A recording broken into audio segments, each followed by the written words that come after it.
It's cutting into your exercise time. It's stabbing you in the back nine. And it's attacking your peace of mind. It's pain, and it's getting in between you and the life you want to live. CBD Medic targets your pain at its source. It's fast-acting relief with active OTC ingredients, plus the added benefits of THC-free hemp oil. Get back to your life with CBD Medic, available online and at CVS. These statements have not been evaluated by the FDA. This product is not intended to diagnose, treat, cure, or prevent any disease.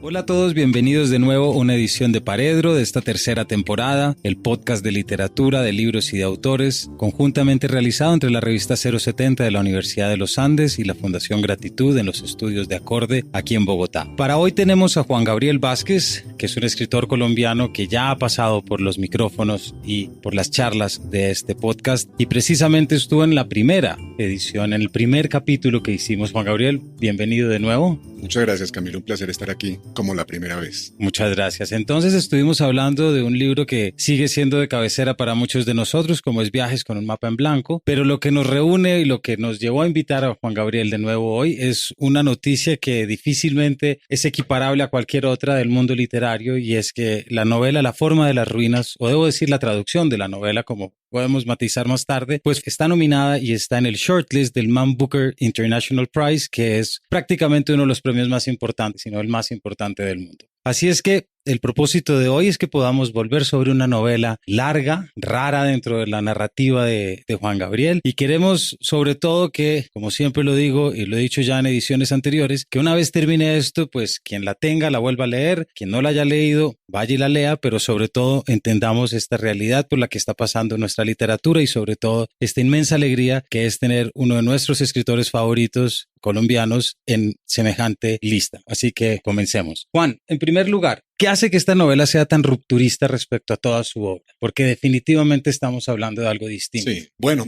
yo creo que en cierto sentido la novela es la acumulación de todo lo que yo había hecho antes. Es una especie de exacerbación de lo que había venido haciendo o tratando de hacer desde Los Informantes. Los Informantes es mi primera novela oficial, que la publiqué en el año 2004, y a partir de entonces toda mi obsesión en las novelas siguientes, en Historia secreta de Costaguana, El ruido de las cosas al caer, Las reputaciones, que es un poco distinta de las demás, pero que también responde a las mismas obsesiones. Toda mi búsqueda, consistió en tratar de averiguar qué es lo que pasa en ese espacio donde las vidas individuales, nuestras vidas íntimas como ciudadanos, pero nuestras vidas íntimas también como seres privados, como padres, hijos y maridos y esposas y amantes, se encuentran con lo que podríamos, por tomar atajos, llamar el mundo político. Como lo que llamamos la política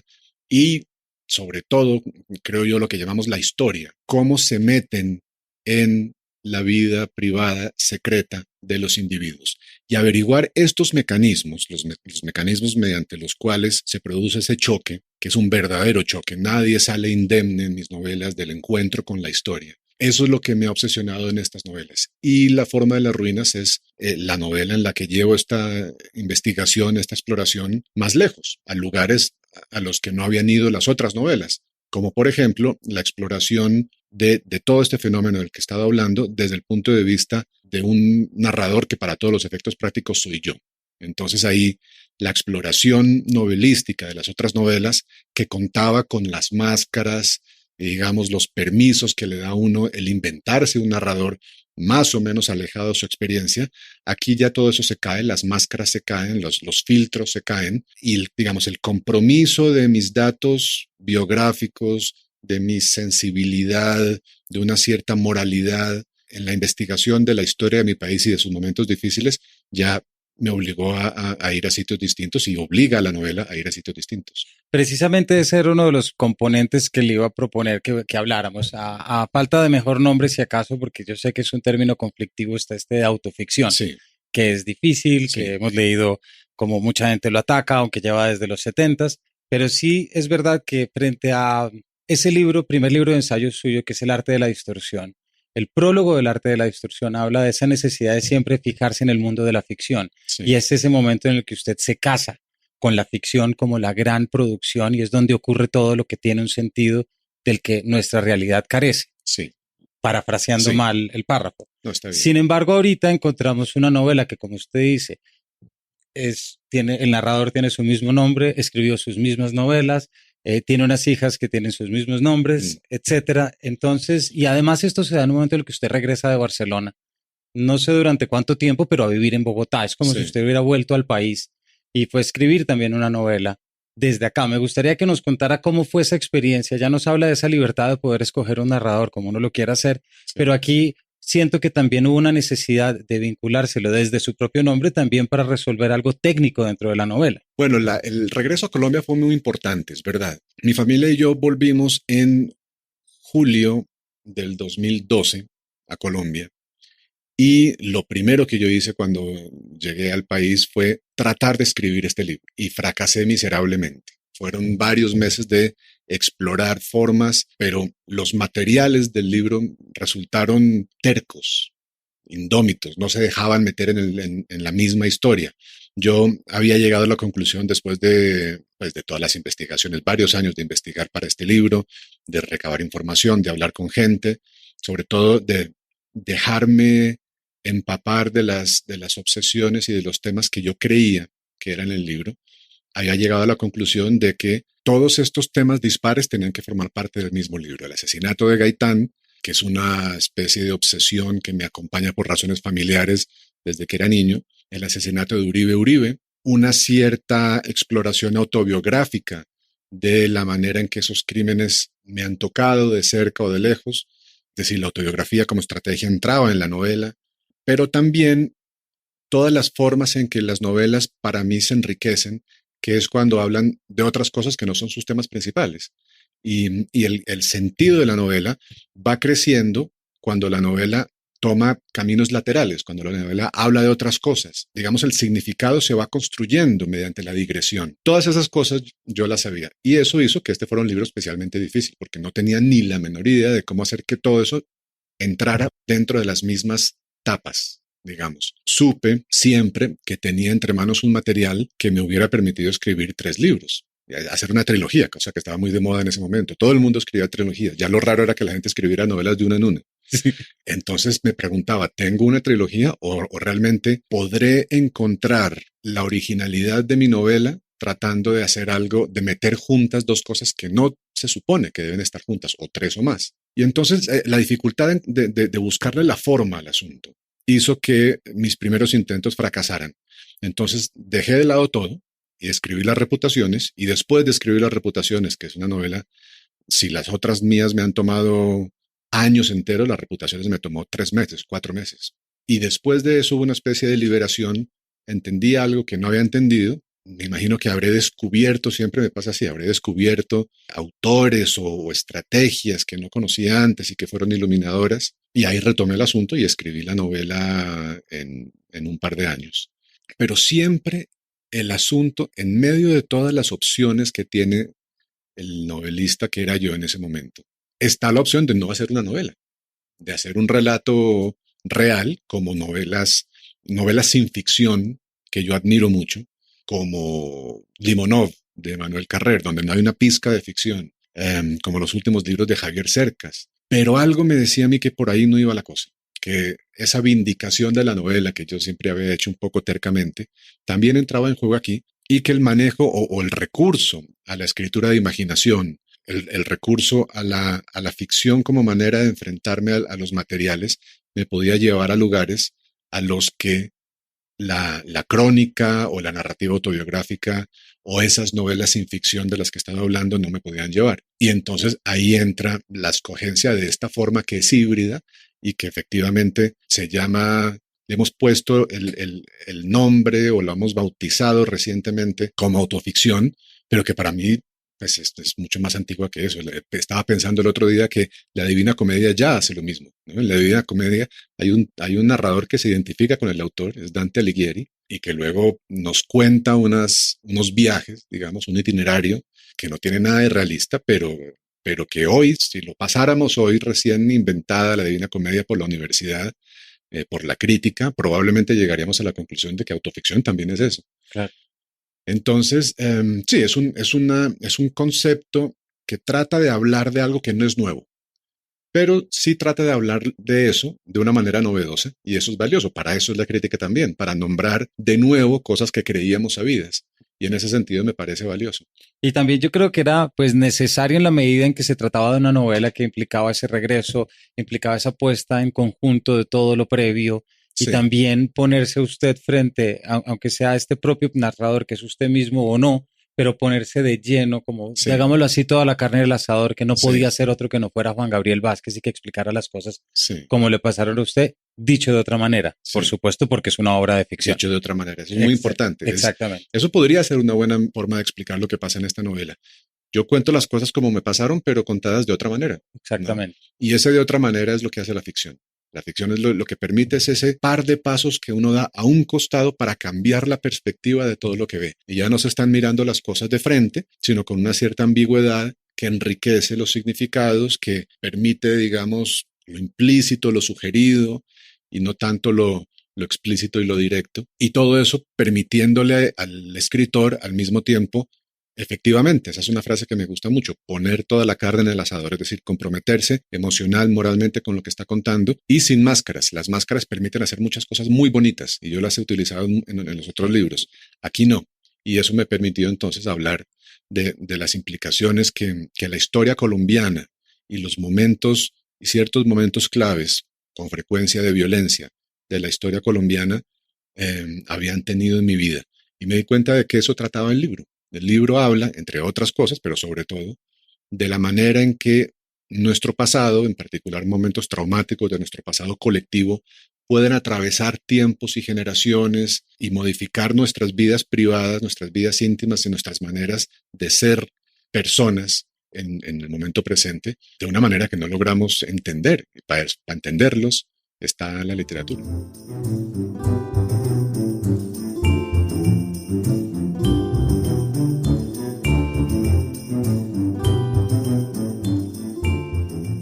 Esta novela, como usted bien dice, no aborda temas distintos a los que usted ya traía.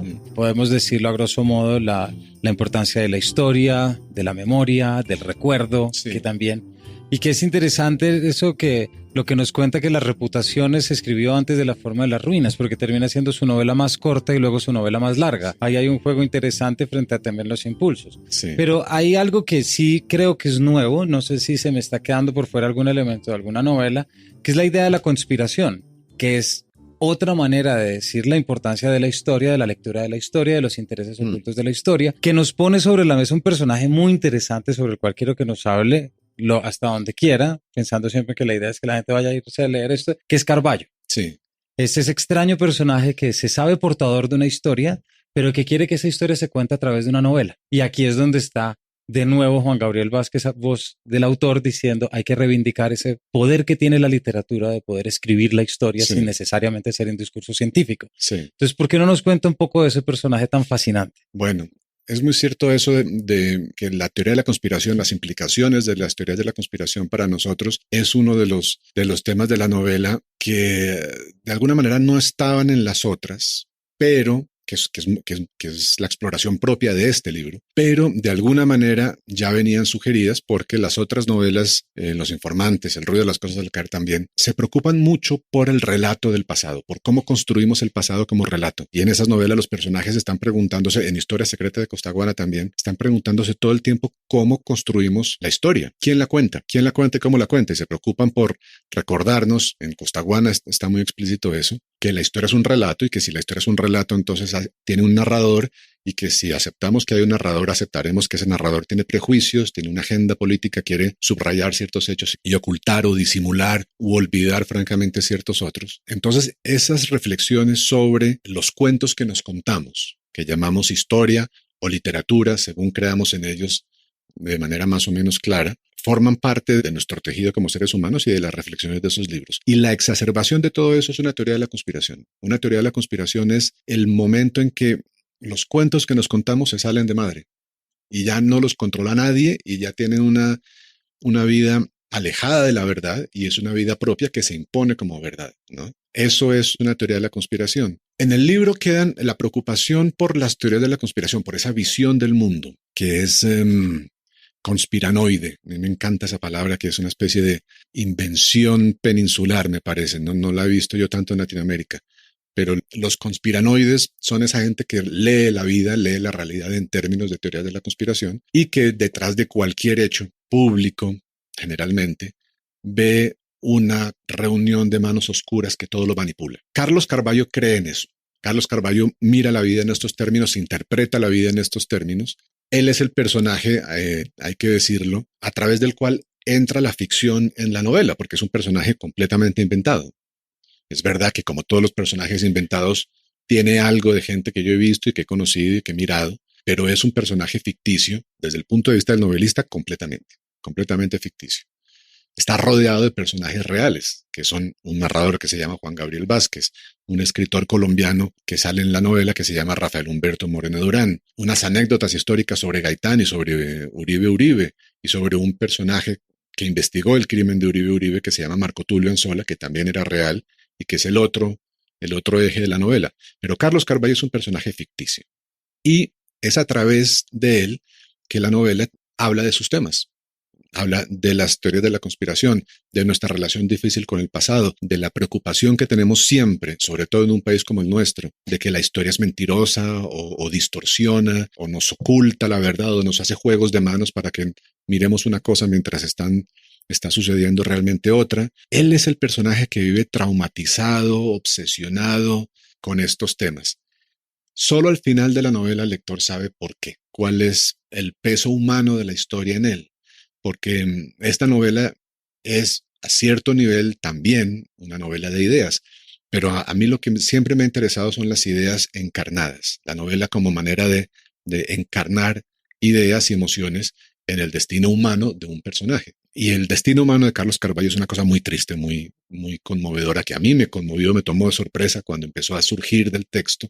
No lo tenía yo planeado desde el principio, casi nunca tengo las cosas planeadas desde el principio. Y hacia el final de la novela, cuando me comencé a dar cuenta de las razones por las que Carlos Carvalho vivía tan obsesionado con el crimen de Gaitán, el crimen de Uribe Uribe y sus posibles relaciones, ahí supe no solo cómo terminar el libro, sino supe que ese era uno de las pruebas de todo lo que el libro había tratado de sostener, que es que los hechos de nuestra historia, aunque hayan sucedido muchas décadas antes de que naciera uno, nos marcan y modifican nuestras vidas privadas, nuestras vidas íntimas, y no hay un lugar, son como el agua, no hay un lugar por donde no acaban metiéndose. Y además, estaba pensando ahorita mientras lo oía ya, la idea de cómo lo político y la historia se meten en nuestras vidas privadas, también es un tema que se ha visto en el ruido de las cosas al caer, sí. Porque eso es como el miedo de repente termina cobrándose toda la vida de un personaje y haciéndole pensar desde allí. Sí. Pero hay una frase que, si no estoy mal, es Carvalho quien la dice, que dice, sacar a la luz una conjura, la labor más noble que pueda llevar a cabo una persona. Sí. Y esa necesidad de sacar la conjura es de nuevo esta reiteración en que sea a través de la novela. Sí. Entonces, quisiera preguntarle, aquí hay dos personajes que a usted le interesan mucho y que le interesarán mucho más en lo que queda, que son Gaitán y Uribe Uribe. ¿Cómo fue el ejercicio de hacer una lectura o un conocimiento histórico de los personajes dentro de la importancia gigantesca que tienen en la historia del país, más en los momentos que estamos viviendo ahorita, sí. ¿Cierto? Y aquí Sí. estoy pensando específicamente en Uribe Uribe, Sí. ¿cierto? ¿Cómo fue ese ejercicio de hacer ese traspaso desde lo histórico a lo novelesco, teniendo estos elementos de esta novela que está escribiendo, que tiene estos elementos de, llamémoslo, autoficción, Sí. pero cómo se sintió y cómo fue ese proceso de escritura? Son dos figuras que me han acompañado durante muchos años. La figura de Gaitán estuvo presente desde que yo tuve uso de conciencia, más o menos. En mi familia se contaban cuentos relacionados con Gaitán, se contaban leyendas, se contaban historias, anécdotas políticas, porque hubo un lado de mi familia que tuvo una presencia política en la vida colombiana de los años 40, en el Partido Conservador. Y entonces yo crecí con estas historias y con estas anécdotas, y yo no recuerdo cuándo iba a hablar de Gaitán y de lo que Gaitán era por primera vez. Y ni siquiera recuerdo cuándo visité el lugar donde lo mataron por primera vez. Que yo creo que una persona más o menos interesada en política lo recordaría. Para mí fue un hecho tan temprano que no lo recuerdo. De manera que mi primer cuento, además, y esa anécdota se cuenta en La forma de las ruinas, mi primer cuento más o menos maduro que escribí con 20 años, sí, 20 años tal vez, fue una imaginación del día en que mataron a Gaitán. De manera que siempre me ha interesado tratar de explorar ese crimen, que es un relato que nos ha marcado a todos los colombianos, desde los relatos, desde la reescritura de un episodio histórico. Y el de Uribe Uribe, por diversas razones, comenzó a interesarme, a importarme mucho después, pero ha estado siempre ahí. Y todo eso estalló un día absolutamente sobrenatural en que yo conocí a un médico bogotano, que sabiendo de mi interés por Gaitán, que había aparecido en una página de Los Informantes y en otras cosas, me invitó un día a su casa y me dijo, yo tengo algunas cosas que quiero mostrarle, que nadie más le puede mostrar. Y cuando llegué a su casa, abrió un cajón y sacó del cajón, para mi pasmo, una vértebra de Gaitán en un frasco de formol y una parte del cráneo de Rafael Uribe Uribe, roto por las hachuelas de sus asesinos. Y me puso estas dos cosas sobre la mesa.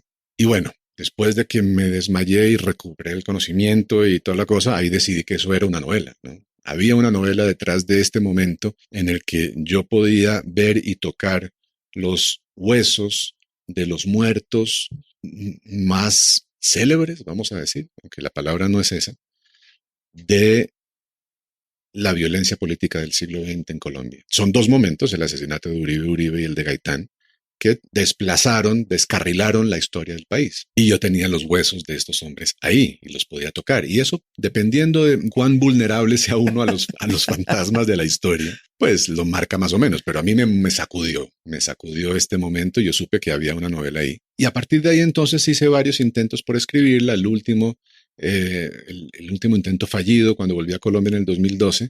Después de eso escribí Las reputaciones, como decía antes, y después de eso volví a tratar de escribir La forma de las ruinas, y esa vez sí el libro llegó hasta el final. Pero lo que pasó en estos años, que para mí es determinante, que para mí entra dentro del tejido de la novela, y es a lo que usted se refería antes, es lo que estaba pasando en Colombia en esos momentos. Cuando yo supe cómo se escribía La forma de las ruinas, el proceso de paz de La Habana llevaba en la conciencia pública ya varios meses. El proceso se anunció públicamente hacia, ¿qué fue eso? Septiembre, octubre más o menos del 2012. Con lo cual empecé a escribir una novela sobre nuestras violencias pasadas, sobre las maneras como podemos salir de los ciclos de violencia, sobre cómo existen los ciclos de violencia. La violencia colombiana cambia de protagonistas de generación en generación, cambia de ingredientes, pero siempre está ahí, nos ha acompañado de una manera terca y voluntariosa durante muchas décadas, y la novela se pregunta cómo romper con esos ciclos. Y esto sucede en un momento en que el país se estaba preguntando esto, ¿no?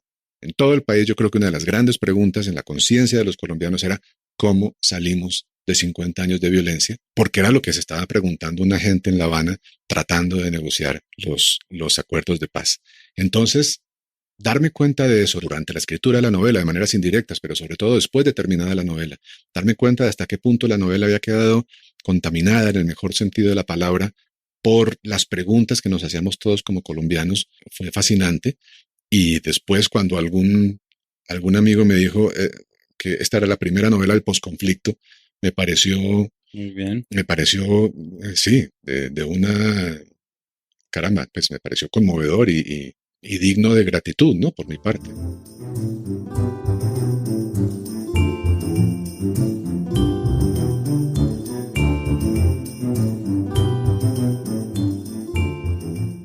Pues mire que con esta respuesta se me adelantó a una pregunta que ya estaba y era ¿qué se había sentido frente a tener en sus manos esas dos partes de esos dos cuerpos? Sí. Por dos motivos. En primer lugar, porque bueno, para que el lector sepa, esas son las dos fotos que están en la novela, sí, además. Sí. Pero luego hay algo también dentro de su novela y es que yo siento que esta es la primera obra que sale de algo tan material como dos pedazos de dos cuerpos. Sí. Porque sus demás novelas habían salido de ideas. Es decir, El ruido de las cosas sale del miedo que decíamos ahorita, Historia secreta de Costaguana sale de la manera de relatar todo el canal de Panamá. Las Reputaciones sale de la idea de una caricatura, Sí, ¿cierto? sí. Los Informantes sale también de un hijo. Y de repente Sí. acá estamos frente a una materialidad que yo creo que de alguna manera fue tan impactante que lo llevó a una novela de 550 Sí. páginas. Bueno, digamos que las otras novelas para mí nacen también de vivencias, ¿no? Los Informantes, de una conversación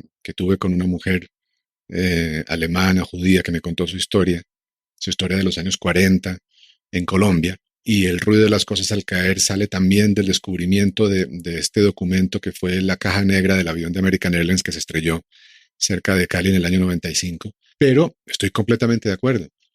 Esas novelas salen de experiencias o de vivencias mucho más etéreas. Una conversación, una voz que me habla y me cuenta historias o una transcripción de esa caja negra que yo leo, son momentos mucho menos concretos que esta experiencia brutal de tener los huesos de los muertos de nuestra violencia en las manos y poder verlos y tocarlos. Como digo, yo entiendo que hay gente que no es tan vulnerable como yo a estas cosas. Sí, pero... Y está bien, no todo el mundo reacciona frente a eso, a los testimonios del pasado, los fantasmas de la historia de la misma manera. Pero sí creo que cualquier persona con una mínima sensibilidad sabe que esto no es una cosa de todos los días, ¿no? Este encuentro con lo que queda de un hombre político que transformó el país, que lo llevó por determinados caminos, eso puede transformar a una persona. De hecho, los personajes de la novela hablan en términos de reliquias, ¿no? El relato, nuestro relato histórico, el relato de nuestro pasado, dependiendo de la relación que tengamos con los personajes, puede tomar un cariz de leyenda casi religioso que convierte los restos de nuestros muertos históricos en reliquias. Y eso es una aproximación, eso es una reflexión que los personajes tratan de hacer en la novela. ¿A dónde íbamos con eso? No, a eso mismo. Listo, perfecto. Juan, muchas gracias. Por último, si estamos de acuerdo en que esta novela implica un cambio, implica una ruptura, Sí. implica algo, por supuesto, positivo, ¿qué viene a continuación? Iba a decir- ¿Tiene algún personaje así misteriosamente histórico sobre quien esté pensando ahora? Sí, sí lo tengo. Iba a decir lo que siempre digo en estos casos, que es yo también me hago esa pregunta y no se sale uno por la tangente así, pero esta no es una conversación como otras, así que puedo hablar de lo que estoy tratando de escribir, que es una nueva partida de mis libros anteriores. Es una novela, y eso es importante porque es raro que lo que estoy escribiendo sea una novela. Una novela montada en gran parte o casi totalmente sobre la vida de un personaje real, pero en este caso la particularidad es que este personaje real está vivo y es un amigo mío, que es Sergio Cabrera, el director de cine, cuya vida me ha interesado siempre. Tiene una vida inusual, una vida original, por utilizar un adjetivo más bien tonto. Es una vida muy original. La vida de un niño de 11 años cuyos padres se lo llevan a China, a la China comunista, en una época, 1961 más o menos, en que eso no se hacía, eso no pasaba con facilidad. Ir al otro lado, ¿verdad?, del mundo y a un otro lado que era particularmente distinto del nuestro, porque era el comunismo. Y Sergio pasó en China comunista 6 o 7 años de su adolescencia que lo marcaron, lo transformaron para siempre, y las cosas que cuenta sobre estos años son absolutamente fascinantes. No basta con eso para que yo me interese en pasar años y años montando una novela alrededor. Eso es suficiente para la fascinación que uno tiene con lo que él cuenta. Pero es que además, las anécdotas que cuenta, la manera en que cuenta su vida y las cosas que yo he averiguado sin que él me las cuente, se han convertido en una especie de metáfora de un momento político, una especie de metáfora de un momento internacional, un momento universal de nuestra política, de nuestra sociedad, que tiene mucho que ver con lo que después pasaría en Latinoamérica y en Colombia, en términos de, nuevamente, la manera en que la historia y la política nos cambiaron la vida a los individuos. Y sobre todo eso, entonces, estoy tratando de hacer una novela, pero es muy raro porque yo podría escribir una biografía al uso sobre Sergio Cabrera. También podría escribir un libro de conversaciones, un reportaje, una crónica, pero de alguna manera la ficción ha pedido pista también en esta oportunidad. He descubierto que ciertas libertades, ciertas cosas que me permitiría hacer una novela, son necesarias para sacarle el significado profundo a estos hechos reales. Entonces lo que estoy haciendo, aparte que me la estoy pasando fantásticamente tratando a Sergio Cabrera como un personaje de ficción y poniéndolo a decir cosas que él nunca diría, poniéndolo en situaciones que son una distorsión de lo que pasó en realidad, pues yo espero que me lleve a descubrimientos sobre lo que sobre lo que significa su vida, sobre lo que significan las condiciones históricas, sociales en las que se movió su vida, que son muy interesantes. Bueno, pues muchísimas gracias, Juan, por esta respuesta, por adelantarnos. Sí. Gracias por su tiempo acá también y Un por placer. siempre abrirse a compartir, y estaremos desde acá muy pendientes de ese día de mayo en que se dará el ganador del Man Booker. No voy a decir lo que me gustaría que pasara, pero bueno, ya los oyentes y usted lo sabe. Muchísimas gracias, Juan. Muchas gracias, un placer, Camilo. Y a todos nuestros oyentes, muchas gracias y hasta una próxima edición de Este Pared.